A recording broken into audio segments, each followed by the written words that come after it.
What if we told you that some of the NBA's biggest stars have been performing what looks like occult rituals before every game? From Dwight Howard posing on what he called the throne of grace. Well, before every game, I make sure I sit on the throne of grace. To Monta Ellis dipping his hands in molten wax before every game. It's my magic. Only for me to do. Really warm my hands up. Are these just quirky superstitions, or is there something more sinister going on behind the scenes? In this video, we're breaking down the rituals NBA players don't want you to see and what they might really mean. Let's start with the king himself, LeBron James, the chalk toss ritual. You see are the players that both LeBron and Kevin Durant selected. Well, some things never change. The king is back in his building.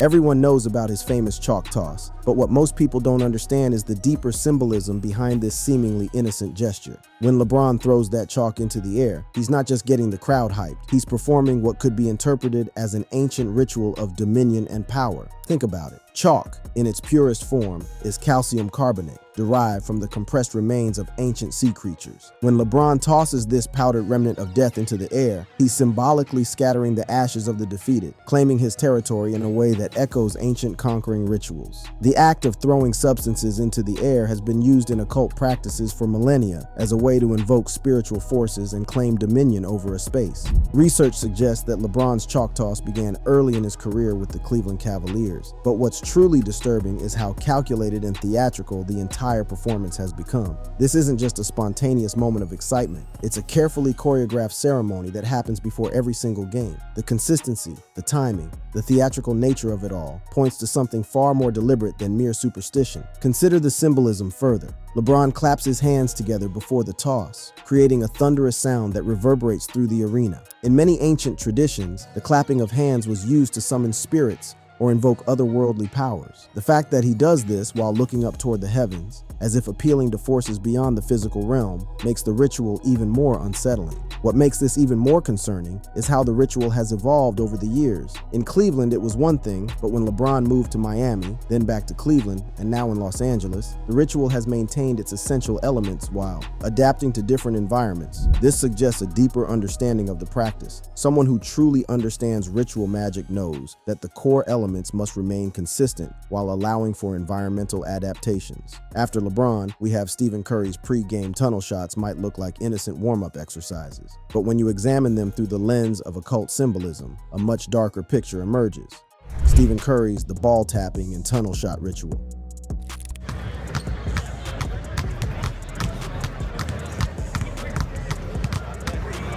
When Curry taps balls and stands in that tunnel and launches basketballs toward the distant hoop, he's essentially performing a ritual of projection, sending his intentions through a symbolic portal from the darkness into the light. Sources suggest these are practical warm-up, but the symbolism is far too precise to be coincidental. In occult traditions, practitioners often perform their most powerful rituals in threshold spaces, doorways, caves, tunnels, places that exist between one reality and another. The fact that Curry chooses this specific location for his most important pre-game ritual cannot be overlooked. The act of shooting from such an extreme distance while standing in darkness toward a brightly lit target creates a powerful symbolic representation of reaching across dimensions. In many esoteric traditions, the ability to influence distant targets through focused intention is considered a fundamental skill of the practitioner. When Curry makes these impossible shots, he's demonstrating mastery over the laws of physics in a way that suggests he's tapping into forces beyond the natural world.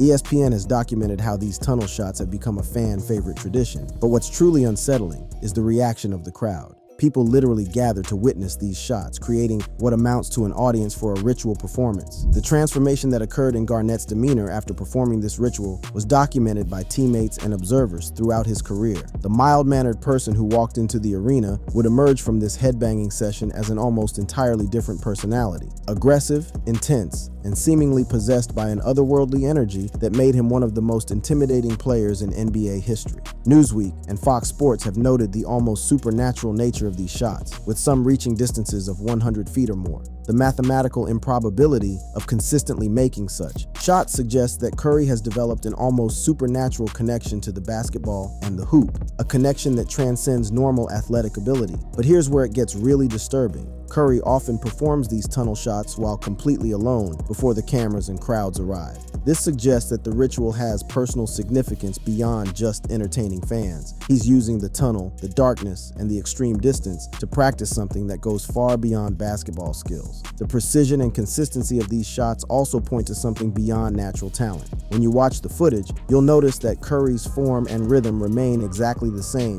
whether he's shooting from 30 feet or 100 feet. This kind of consistency in the face of dramatically changing variables suggests a mental discipline that borders on the supernatural, the type of focused intention that's cultivated through years of ritual practice. Then we have Kevin Garnett's headbanging ritual.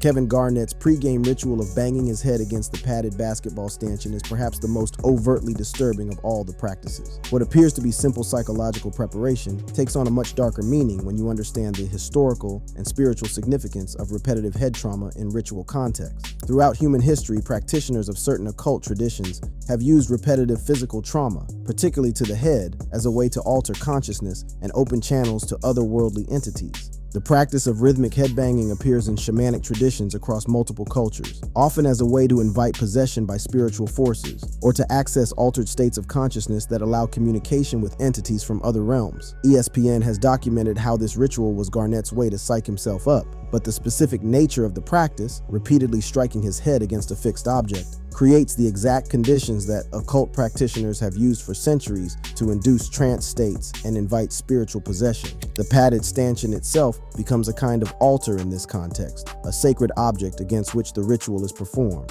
The fact that Garnett chose this specific piece of equipment, rather than any other surface, suggests an understanding of the symbolic importance of the basketball apparatus itself. In his ritual framework, the stanchion represents the tree of life, the world axis, the connection between earth and sky. Former teammate Kendrick Perkins described Garnett as the definition of locked in. But what if locked in means something far more literal and disturbing than anyone realized? What if Garnett's ritual was actually designed to lock in something else, some other consciousness or entity that could enhance his performance through supernatural means? The New York Times has noted how Garnett's pre-game progression was both overt and complicated, but what they don't mention is how perfectly this ritualistic behavior aligns with ancient practices designed to invoke martial spirits, entities that would possess warriors before battle and grant them supernatural strength and ferocity. The fact that Garnett's ritual became contagious among his teammates, as Perkins noted, is particularly disturbing. This kind of behavioral transmission is exactly how occult practices spread through communities. One practitioner demonstrates the effectiveness of the ritual, others witness the results, and they begin to mimic the behavior without fully understanding what they're participating in. Now let's tell you about Jason Terry's ritual of sleeping in his opponent's shorts the night before games is perhaps the most overtly occult practice. Jason Terry's ritual of sleeping in opponent's shorts. Gotta have the high socks, got it from my father, seen a picture of him in the yearbook. Gotta have a headband, gotta eat some form of chicken before every game. And the night before each game, I sleep in the opposing team's game shorts. What appears to be a harmless superstition is actually a sophisticated form of psychic domination that has been used in magical traditions for thousands of years. The practice began in college when Terry and teammate Mike Bibby wore their uniforms to bed before the 1997 national championship game against Kentucky. But what transformed this from a simple good luck charm into something far more sinister was Terry's decision to wear the opponent's clothing instead of his own. In occult traditions, the practice of sleeping with or wearing items belonging to your enemies is a well-documented form of sympathetic magic, the belief that objects retain the spiritual essence of their owners and can be used to influence or dominate them from a distance. By sleeping in his opponent's shorts, Terry was essentially performing a nightly ritual of psychic domination, surrounding himself with the enemy's energy while in his most vulnerable state. The act of sleeping itself makes this ritual particularly powerful. During sleep, the conscious mind's defenses are lowered, and the subconscious becomes more receptive to external influences. By spending 8 hours wrapped in his opponent's clothing, Terry was creating an intimate connection with his adversary's energy field, potentially allowing him to access their thoughts, fears, and weaknesses. Sporting News has documented how this ritual continued throughout Terry's career, but what makes it particularly disturbing is how Terry described the practice as getting him hyped, suggesting that the ritual was providing him with some form of supernatural energy or confidence that he couldn't achieve through normal means. But here's where the ritual becomes truly disturbing. Terry continued this practice for his entire career, meaning he accumulated a vast collection of opposing teams' clothing over the years. In occult traditions, such collections become repositories of spiritual energy, creating what practitioners call energy banks that can be drawn upon for future rituals. The fact that Terry maintained this collection suggests an understanding of the deeper principles at work. The ritual's effectiveness cannot be denied. Terry won an NBA championship and a 6th Man of the Year award while performing this practice. But what price did he pay for this success? In occult traditions, rituals that involve dominating others often come with significant karmic consequences. The practitioner may achieve their desired outcomes, but they also accumulate spiritual debt that must eventually be repaid. If this isn't enough, let's tell you about Dwight Howard's strange pregame ritual. Dwight Howard's The Throne of Grace ritual. I don't think you guys want to know that on camera what I do before the game, unless you guys really want to know. Dwight Howard's pregame ritual of sitting on what he calls the throne of grace, a euphemism for using the toilet, might seem like the most mundane entry on our list, but when examined through the lens of occult symbolism, it reveals itself to be a sophisticated purification ceremony with deep spiritual significance. So before every game, I make sure I sit on the throne of grace, which is the toilet. Howard himself described this ritual as getting all the bad stuff out, so only the good stuff comes out during each game. But this explanation reveals a sophisticated understanding of the relationship between physical and spiritual purification that has been central to occult practices for millennia. The term throne of grace is particularly significant. It's a biblical reference that Howard has repurposed for his ritual, suggesting a deep understanding of the spiritual implications of his practice. In occult traditions, the act of elimination is considered one of the most powerful forms of purification, as it represents the physical manifestation of releasing negative energy from the body. The fact that Howard has been performing this ritual since high school suggests that it's not just a practical necessity, but a carefully developed spiritual practice that he's refined over years of repetition. The consistency and intentionality behind the ritual point to something far more sophisticated than simple superstition. In many spiritual traditions, the bathroom is considered a liminal space, a place where the boundary between the physical and spiritual worlds becomes thin. It's a place of vulnerability and transformation, where the practitioner is literally releasing part of themselves. Howard's decision to frame this as a ritualistic act of purification shows a deep understanding of these spiritual principles. So when I play, only the good stuff come out. The language Howard uses to describe the ritual, releasing all the bad stuff and ensuring only the good stuff comes out, mirrors the terminology used in cleansing ceremonies across multiple occult traditions. This isn't the language of simple superstition. It's the language of someone who understands the spiritual mechanics of purification and transformation. Then we have Russell Westbrook's simple-looking pregame ritual, but it has a deep hidden meaning. Russell Westbrook's The Dance of Possession ritual.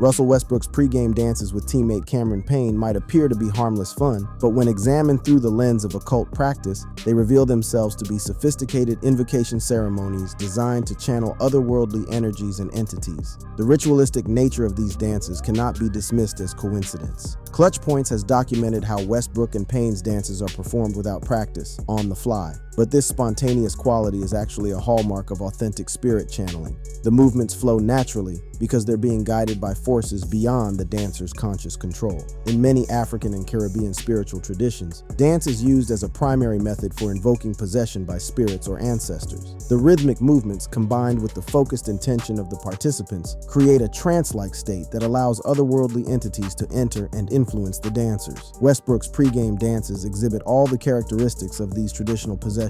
Ceremonies. In occult traditions, paired rituals are often more powerful than solo practices because they create a feedback loop of spiritual energy between the participants. When Westbrook and Payne dance together, they're not just entertaining themselves, they're creating a spiritual circuit that amplifies whatever forces they're channeling. Stack has noted how these dances help Westbrook get loose, but this description takes on a much more sinister meaning when you understand that getting loose, in occult contexts, often refers to loosening the barriers between the physical and spiritual realms, allowing entities to more easily influence or possess the practitioner. Rappler has documented how these dances became a tradition throughout the season, but what's particularly disturbing is how the practice spread to other players and even fans. This kind of behavioral contagion is exactly how occult practices propagate through communities. The ritual demonstrates its effectiveness.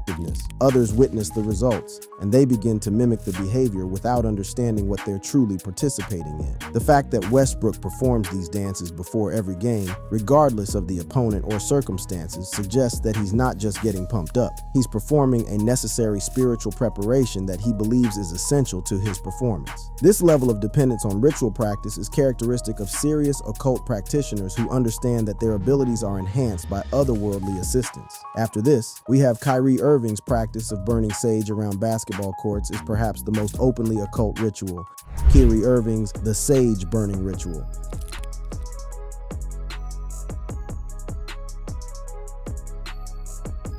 Kyrie Irving's practice of burning sage around basketball courts is perhaps the most openly occult ritual we'll examine. While Irving has publicly explained this as a Native American purification practice, the deeper implications of what he's doing extend far beyond simple cultural tradition. Irving has stated that the sage burning is meant to cleanse the energy and ensure the team feels balanced. But this explanation reveals a sophisticated understanding of energy manipulation that goes to the heart of occult practice. The ability to perceive, manipulate, and cleanse spiritual energy is a fundamental skill in virtually every magical tradition. Irving's connection to the Standing Rock Sioux tribe provides cultural context for the practice, but it's important to understand that indigenous spiritual practices are often just as powerful and potentially dangerous as any other form of occult work. The fact that Irving is performing these ceremonies in NBA arenas, spaces that are filled with intense emotional energy from thousands of spectators, amplifies their potential impact exponentially. The timing of Irving's sage burning is particularly significant. He often performs the ritual before games against teams where he has a troubled history, particularly the Boston Celtics. This suggests that he's not just performing a general cleansing ceremony,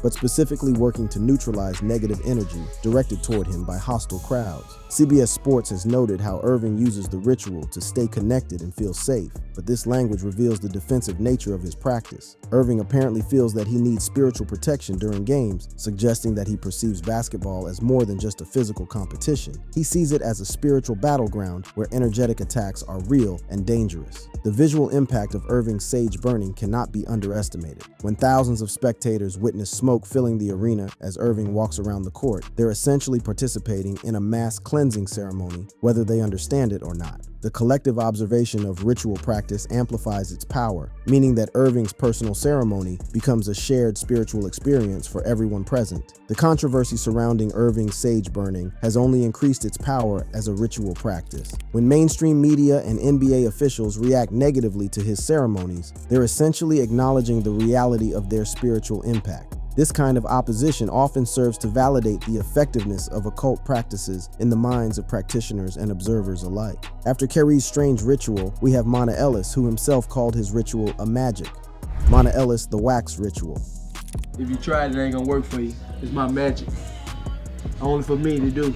Really warm my hands up. Monta Ellis's pre-game ritual of dipping his hands in warm wax might seem like the most innocent practice on our list, but when examined through the lens of occult symbolism, it reveals itself to be a sophisticated form of sympathetic magic with deeply troubling implications. Ellis himself described the practice as "my magic," a phrase that should send chills down the spine of anyone who understands the reality of occult power. The ritual involves dipping his hands in warm wax and then peeling it off. But this process of encasement and removal is actually a form of magical transformation that has been used in various traditions for centuries. A few years ago, I had a torn ligament in my left ring finger.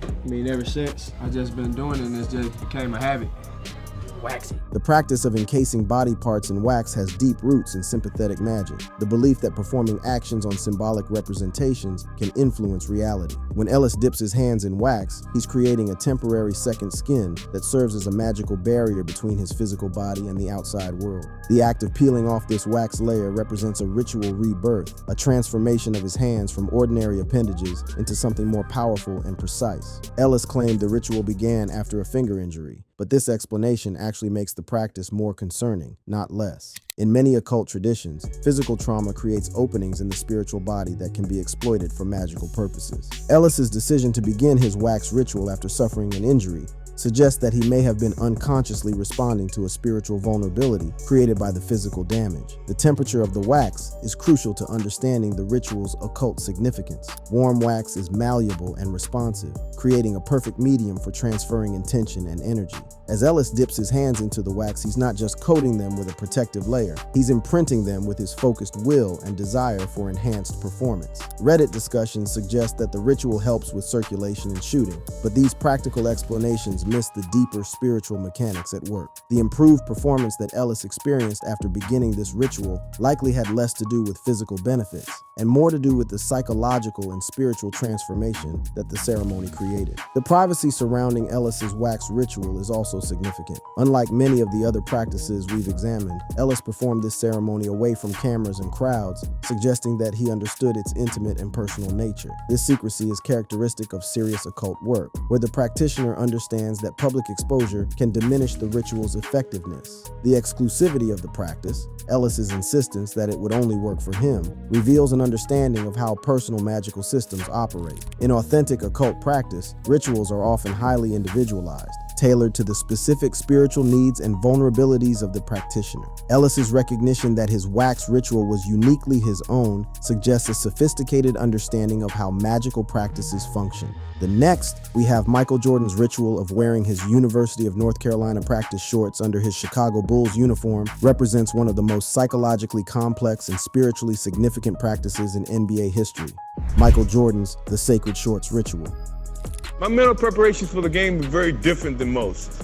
I try to relax myself. I'm a jokester, a prankster, if you want to say it that way. What appeared to be simple nostalgia was actually a sophisticated form of ancestral magic and power transference that helped fuel Jordan's legendary career. Jordan's practice of wearing his UNC shorts under his Bulls uniform was tied to his 1982 NCAA championship success. But this connection represents far more than simple good luck superstition. In occult traditions, clothing items that were worn during moments of significant achievement become repositories of spiritual power that can be accessed through continued use. The symbolic significance of wearing college shorts under professional uniforms cannot be overstated. Jordan was essentially carrying his past self, his younger, hungrier, more desperate self, into every professional game.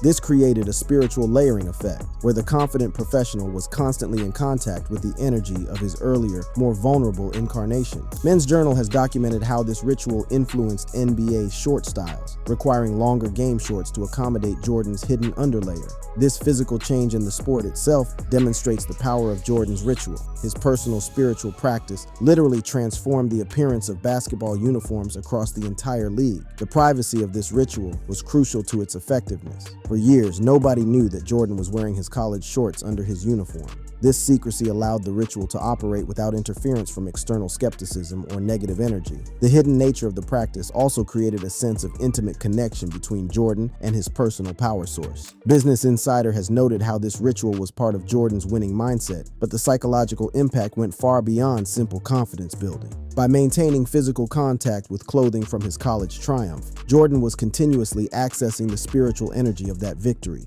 drawing power from his past success to fuel his present performance. The timing of when Jordan began this practice is also significant. He didn't start wearing the UNC shorts immediately upon entering the NBA. The ritual developed over time as he experienced both success and failure at the professional level. This suggests that the practice evolved as a response to spiritual need rather than simple superstition. The material connection between Jordan's college and professional careers created what occultists call a power link, a physical object that maintains a connection between different phases of spiritual development. The UNC shorts served as a bridge between Jordan's potential and his actualization. The influence of Jordan's ritual on other players and the sport itself cannot be understated. His insistence on longer shorts to accommodate his hidden underlayer changed the aesthetic of basketball uniforms permanently. This kind of widespread influence extending from a personal spiritual practice is characteristic of powerful occult work. The effects ripple outward from the practitioner to influence entire communities and cultures. Our list ends with Dwain Wade's The Trinity of Three Repetitive Ritual. Is their defense. They're number one in field goal percentage, holding the opponents to 42%. The opponents only get 30. Dwain Wade's pregame rituals centered around the number 3 represent one of the most sophisticated examples of numerological magic in professional sports. Wade's practice of doing exactly 3 pull-ups before games and consuming precisely 3 Gatorade bottles during competition reveals a deep understanding of the spiritual power inherent in sacred numbers. Wade's 3 pull-ups ritual was inspired by Vince Carter, But the fact that he chose to adopt and maintain this specific numerical pattern suggests an intuitive understanding of the spiritual significance of the number 3. In virtually every occult tradition, 3 is considered one of the most powerful numbers, representing completion, manifestation, and the bridge between the physical and spiritual realms. The pull-up itself is symbolically significant. It's an act of lifting oneself up, of overcoming gravity through pure will and strength. When Wade performs exactly 3 repetitions, he's not just warming up his muscles, he's performing a ritual of ascension, symbolically lifting himself into a higher state of consciousness and capability.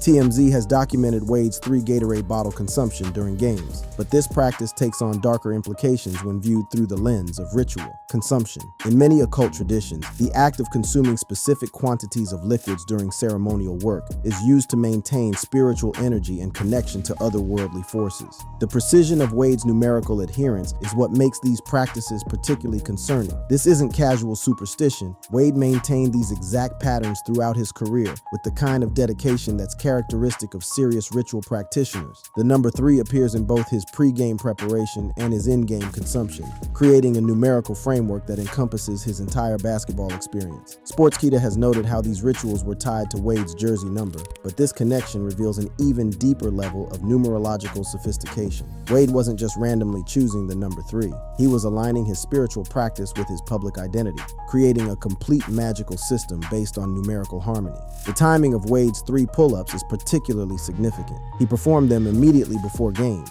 during the window of highest anticipation and energy. This is exactly when numerological magic is most effective, as the heightened emotional state amplifies the spiritual power of the numerical pattern. But what makes Wade's practices truly disturbing is how they influence other players and fans. Young basketball players began copying Wade's 3 pull-up ritual without understanding its numerological significance, potentially exposing themselves to spiritual forces they weren't prepared to handle. This kind of unconscious participation in occult practices can have serious consequences for individuals who don't understand what they're doing.